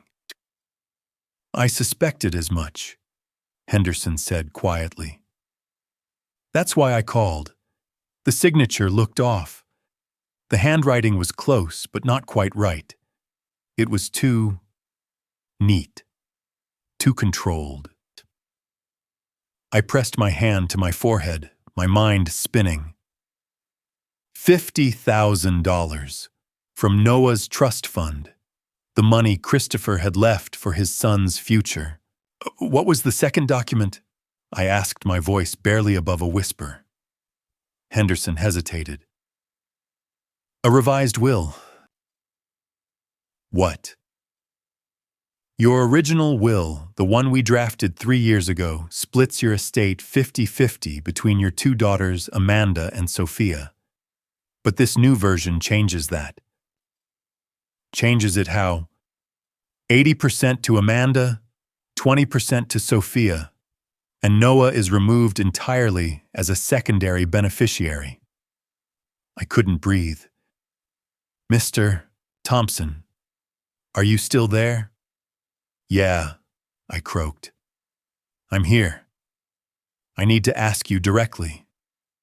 Did you sign these documents? No, I said firmly. I didn't sign anything. I didn't authorize any withdrawal from Noah's trust. I didn't change my will. None of this was me. There was a long pause. Then we have a serious problem, Henderson said, because someone forged your signature. And given the circumstances, I think we both know who. Amanda. I said the word tasting like poison in my mouth. She was the one who brought the documents to my office, Henderson confirmed. Back in February. She came in during the afternoon, very pleasant, very professional. She said you'd asked her to drop them off because you weren't feeling well. What did she say exactly? She said you'd been having some health issues, that your hands were shaking, that your memory wasn't what it used to be. She made it sound like you were declining. My jaw clenched. I'm not declining. I know that now, but at the time she was very convincing, and the documents looked legitimate. The signatures were close enough that I almost didn't question them. But you did. Yes. Because something felt off. So I made a note to call you, but I kept putting it off, and then the wedding invitations came and I assumed you were busy and… I'm sorry, Mr. Thompson. I should have called sooner. It's not your fault, I said quietly, but part of me wanted to scream at him. You should have called. You should have stopped her. What do we do now? Henderson asked. I leaned against the wall, my legs weak, my vision blurring. $50,000 from Noah's trust. $185,000 from my savings. A forged will. And now a note instructing someone to put peanuts in my grandson's dessert. All of it. All of it was Amanda. My daughter. The woman I'd raised. The woman I'd trusted. The woman standing in that ballroom right now in her white dress, smiling for the cameras, acting like everything was perfect. She'd stolen from me. She'd stolen from her own son. She'd forged my signature. She'd changed my will. And now she was trying to harm Noah. I thought back to last year. A conversation I'd almost forgotten. We'd been sitting at my kitchen table. Amanda had come over for dinner, and she'd asked casually, almost too casually, "Dad, have you updated your will lately?" I'd thought it was a normal question, a responsible one. "Not since Christopher passed," I'd said. "Why?" she'd shrugged. "Just wondering.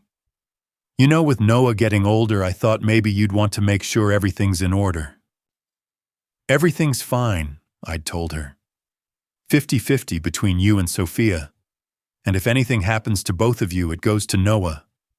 She'd nodded, smiled, and I'd thought nothing of it. But now I understood. She'd been planning this for over a year, maybe longer. "Mr. Thompson." Henderson's voice pulled me back. "Are you all right?" "No," I said. "I'm not." "Do you want me to contact the authorities?" "This is fraud, forgery, possibly theft." "Not yet," I said. "I need to handle this first." "Handle it how?" I closed my eyes. "I'm at her wedding right now." There was a sharp intake of breath. "You're at the wedding?" "Yes." "Mr. Thompson, if she's done what we think she's done." "I know," I said. "Believe me, I know." I opened my eyes, staring down the hallway toward the ballroom doors. "I need to go," I said. "But I'll call you back, soon." "Mr. Thompson, please be careful." "I will." I hung up, and for a moment, I just stood there, my phone in my hand, my heart pounding so hard, I thought it might burst. Amanda had stolen $185,000 from me. She'd forged my signature to take $50,000 from Noah's trust fund. She'd changed my will to cut out her own son. And now she'd tried to harm him. At her own wedding, in front of 200 people. I thought about the note, the peanuts, the dessert that was probably being served right now. And I thought about Noah sitting at table 8, clutching his toy car, trusting me to keep him safe. I slipped my phone into my pocket, and I walked back toward the ballroom. Enough. This had to end, now. I hung up the phone. I knew what I had to do. If you're still here, drop a 1 in the comments. Quick note. This is a fictional story with dramatized elements.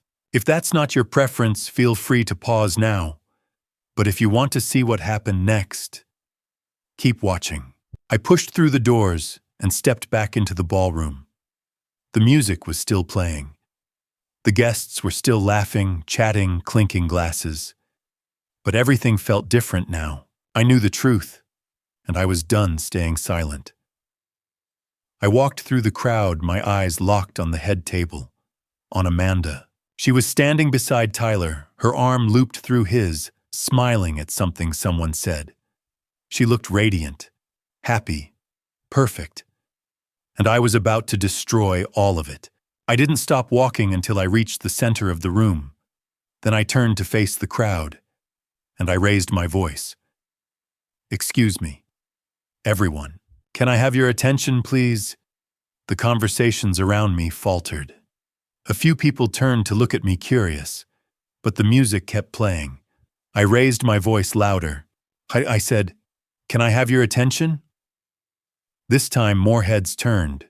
The string quartet at the back of the room slowed, then stopped. The room began to quiet.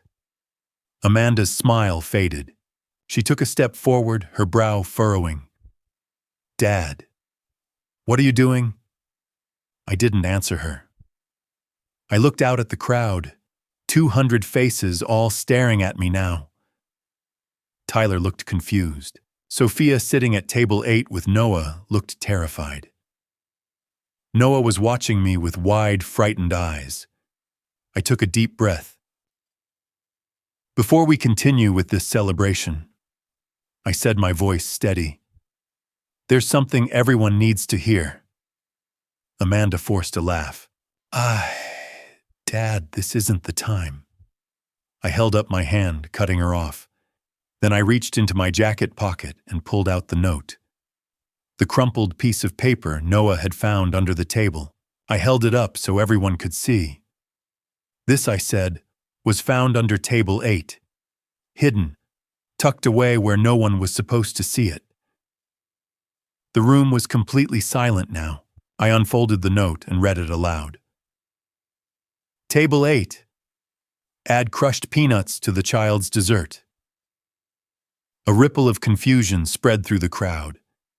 People glanced at each other, murmuring. Amanda's face went pale. Dad. I kept going. My grandson Noah is 8 years old, and he is severely allergic to peanuts. Not just a mild allergy, a life-threatening allergy. If he ingests even a small amount, his throat will close. He won't be able to breathe. And if he doesn't get to a hospital in time... I didn't finish the sentence. I didn't need to. The horror on people's faces said it all. Someone at this wedding, I said, my voice rising, tried to harm an 8-year-old child. Gasps echoed through the room. Uncle George, sitting near the front, stood up abruptly, his face twisted in shock. What, Richard, are you serious? I'm completely serious. Amanda stepped forward, shaking her head, her hands out in front of her, like she was trying to calm a wild animal. Dad, this is insane. This has to be some kind of joke. A prank. Someone trying to... It's not a joke, I said, cutting her off. She blinked, her mouth opening and closing. But who would do something like that? Who would... I'll get to that, I said. Tyler moved closer to Amanda, his hand on her shoulder, his expression a mixture of confusion and concern. Mr. Thompson, I don't understand. Are you saying someone here tried to hurt Noah? Yes, I said. That's exactly what I'm saying. The murmurs in the crowd grew louder. People were looking around suspicious, trying to figure out who could have done such a thing. I let the tension build for a moment, and then I dropped the second bomb. And that's not all, I said. Amanda's eyes widened. Dad, please. This morning, I continued, speaking over her. I received a call from my bank, First National Fraud Prevention Department. The room went completely still.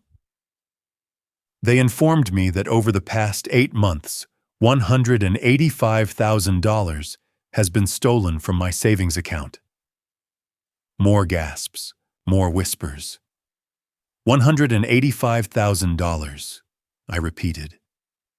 Transferred out in small increments, carefully, strategically, by someone who had access to my online banking.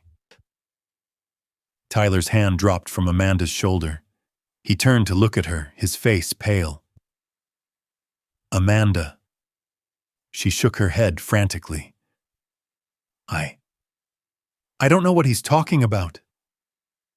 Don't you, I said.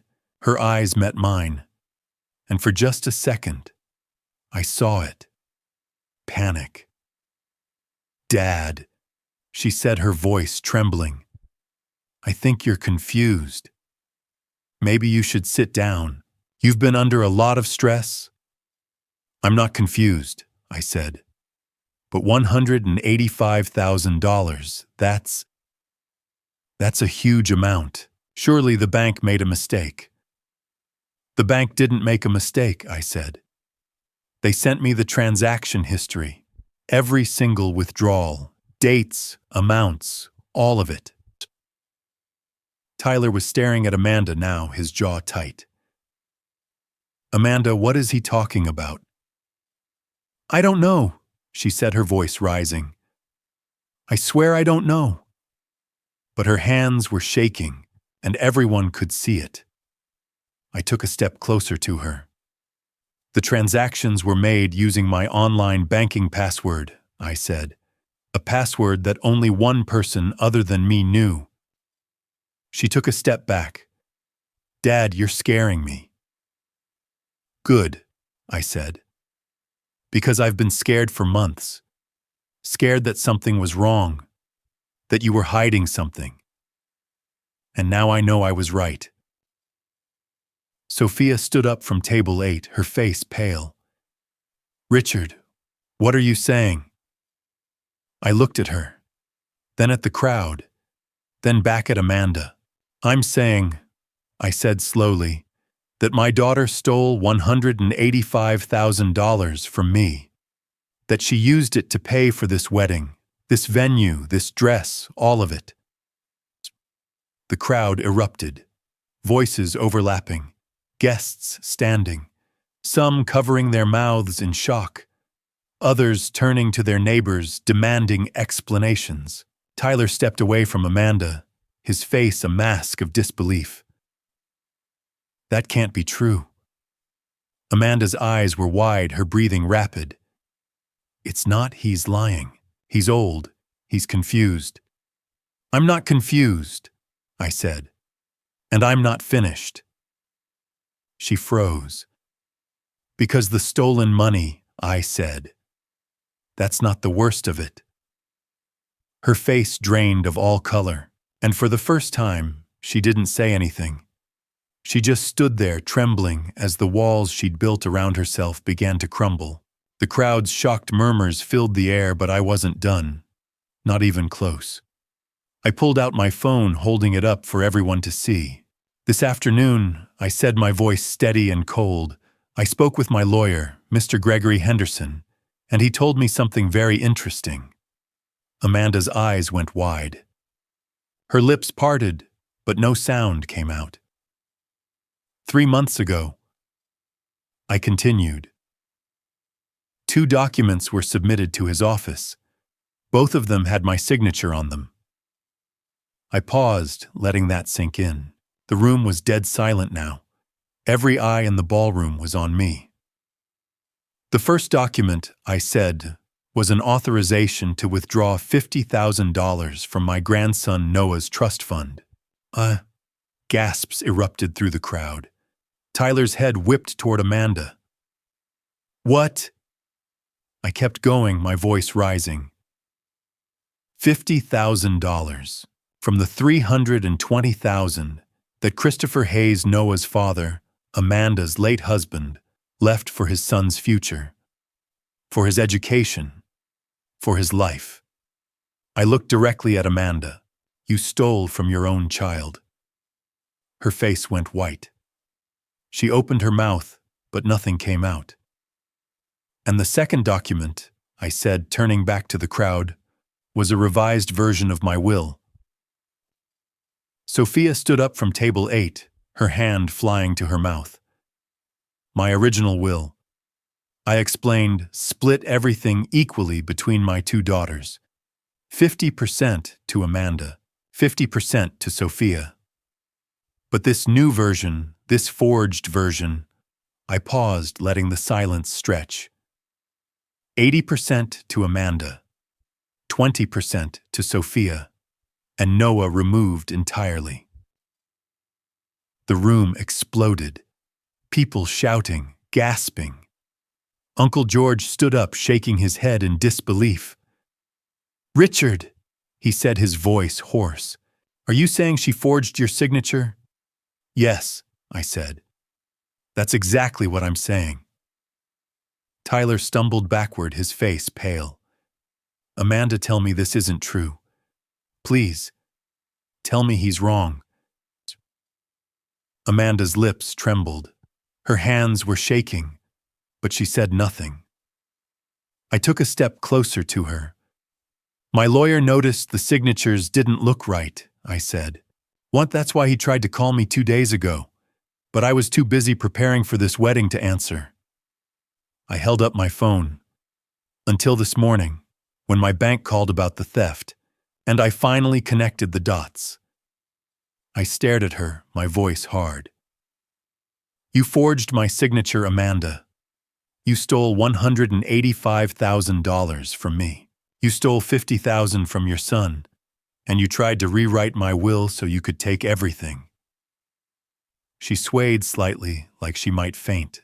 Tyler took another step back, his face twisted in horror. Oh my God. And then I turned to the crowd. But the note, I said, holding up the crumpled paper again. The one instructing someone to put peanuts in Noah's dessert. Someone had to write it. Someone had to deliver it. I scanned the room, my eyes landing on Ryan Anderson, the young waiter. You, I said, pointing at him. Come here. Ryan's face went pale. He stepped forward slowly, his hands fidgeting. Yes, sir. Did you receive any special instructions about Table 8? I asked. He hesitated. Someone gave me a note. But I didn't do it. I thought it was weird, so I left it under the table. Who gave you the note? He swallowed hard, then pointed. At Ashley Preston, Amanda's youngest sister. 20 years old, already crying. Ashley, I said. She stood up, her whole body shaking. I'm sorry. I'm so sorry. Did you give the waiter that note? She nodded, sobbing. Yes, but I didn't know. I swear I didn't know. Didn't know what? That Noah was allergic, she cried. Amanda told me it was just a joke. A surprise. She said Noah loved peanuts, and I believed her. The room erupted again, people talking over each other. Amanda stepped toward her sister. Ashley, stop. No, Ashley shouted. I'm not lying for you anymore. You told me it was harmless, and I believed you. She turned to me, tears streaming. I'm so sorry, Mr. Thompson. I didn't know she was lying. I didn't know any of this. I nodded slowly. I believe you. Ashley collapsed back into her chair, sobbing. And then from Table 8, Sophia stood up. She didn't say anything. She just walked slowly across the room, her eyes locked on Amanda. The crowd parted. When she reached Amanda, she stopped, standing just inches away. How could you? Sophia whispered. Amanda opened her mouth, but no sound came out. He's your son, Sophia said, her voice rising. Your son, Amanda. And you tried to hurt him. You tried to steal from him. You tried to erase him. Sophia, Then explain it to me, Sophia screamed. Explain how a mother could do this. Amanda said nothing. Sophia's hand flew. The slap echoed through the ballroom like a gunshot. Amanda's head snapped to the side, her hand flying to her cheek. The room went completely silent. Sophia's chest was heaving, tears streaming. I loved you, she whispered. And you're a monster. She turned and walked back to Noah, pulling him into her arms. Amanda stood frozen, her hand on her cheek, trembling. Tyler stared at her like she was a stranger. Uncle George sat with his head in his hands. Then came the sound of sirens. Faint, then louder. I glanced at my phone. Mr. Henderson, police notified. On their way. Amanda didn't deny it, didn't defend herself, didn't speak. That silence was her confession. The sirens grew louder. Amanda's knees buckled. She sank to the floor, white dress pooling around her hands, covering her face. But no one helped. Not Tyler. Not her friends. Not me. The doors burst open. 2 officers stepped inside. Amanda looked up through tears. It was over. The 2 police officers walked through the silent ballroom, their footsteps echoing. Everyone stood frozen, watching. Amanda was still on her knees, her white dress spread around her face buried in her hands. The female officer approached. Amanda Preston. Amanda looked up, mascara streaking her face. Yes. Stand up, please. Amanda stood shakily as the second officer stepped forward with handcuffs. Amanda Preston, you're under arrest for attempted harm of a minor, grand theft, forgery, and fraud. You have the right to remain silent. The handcuffs clicked. Amanda's body shook. No. This is a mistake. Dad, tell them. I said nothing. Dad, please! She screamed. I'm your daughter. The officers led her toward the door. Around the room, phones came out. Flashes, videos, everyone recording. The bride in handcuffs. As they reached the exit, Tyler stumbled forward, but he didn't go to Amanda. He dropped to his knees in front of me. Mr. Thompson, I'm so sorry, he said, voice breaking. I had no idea. I thought she was perfect. I put my hand on his shoulder. I believe you. What do I do now? You move on, I said quietly. And you thank God you found out in time. He nodded, stood, and walked out. I never saw him again. We drove home that night in silence. Noah slept in the back seat, clutching his red toy car. Sophia stared out at the dark highway. Is it really over? She asked. Not yet, I said. It's over. Over the next few weeks, the legal process moved quickly. Amanda was charged. The evidence was overwhelming. Mr. Henderson worked with authorities to reverse everything. The $185,000 returned to my account. The $50,000 returned to Noah's trust. My will restored. Everything she'd stolen came back. But the damage to our family couldn't be undone so easily. Sophia moved in a week later. She showed up with 3 suitcases and a smile. You can't take care of Noah by yourself. She took the guest room, and our broken family became whole again. At first, Noah was quiet. He didn't talk about the wedding or ask about his mother, but slowly, he came back to life. Sophia baked cookies with him, helped with homework, took him to the park, read him stories every night. One evening, 2 months later, Noah sat beside me on the porch. Grandpa. Yeah, buddy. Can Aunt Sophie be my mom, like officially? My throat tightened. Is that what you want? He nodded. She takes care of me. She makes me feel safe. She loves me. He paused. She's more of a mom than my real mom ever was. I pulled him close. Yeah, Noah. We can make that happen. That night I told Sophia. She broke down crying. He wants me to be his mom. He asked me himself. Richard, I don't know what to say. Say yes. She laughed through tears. Of course. We started the adoption process. Given Amanda's charges and abandonment, the court moved quickly. By year's end, it was official. Sophia Mitchell became Sophia Hayes. Noah finally had a mother who truly loved him. People ask me how I found the courage to expose my own daughter. The truth is, I don't know if it was courage. Maybe it was just love. Love for my grandson. Love for the truth. Love for what was right even when it hurt. Because family isn't the people who share your blood. It's the people who stand beside you when everything falls apart. Amanda was my daughter. But she stopped being family when she chose greed over love. Sophia became family when she chose to stay, to fight, to love Noah like her own. If it were you, would you have the courage to expose your own daughter? To stand up and tell the truth, even if it meant losing her forever? What would you have done in my place? Let me know in the comments. I'd really love to hear your thoughts, because I still don't know if I did the right thing. All I know is I protected my grandson and told the truth.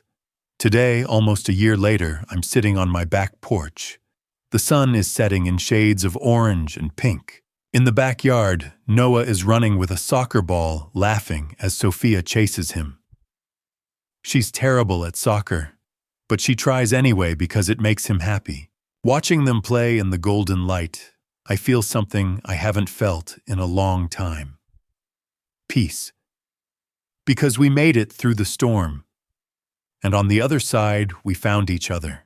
Not the family we were born into, but the family we chose. I take a deep breath and smile, because from now on, we're going to be okay. All of us. Together. Looking back, I realized this wasn't just about family betrayal. It was about learning when love requires tough choices. If I could give you one piece of advice, don't wait like I did. Don't ignore the red flags. Don't let guilt or hope blind you to the truth standing right in front of you. I spent months making excuses for Amanda, convincing myself she was just grieving, just stressed, just something. Anything but what she really was. And in that time, Noah suffered. That's my burden to carry.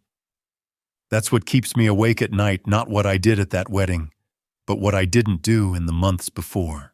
Grandpa's stories aren't supposed to end with handcuffs and courtroom trials.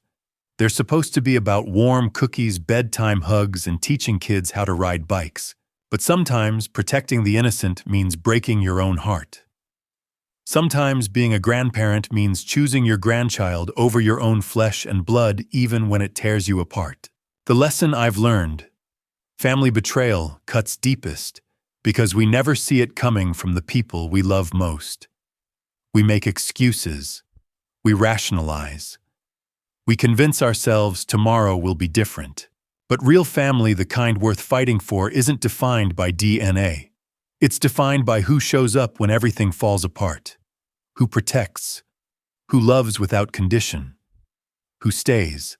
God gave me the strength to stand up that day even when my legs wanted to give out. And He gave me Sophia and Noah, living proof that beauty can grow from ashes, that redemption is real, and that chosen family can be just as strong as blood.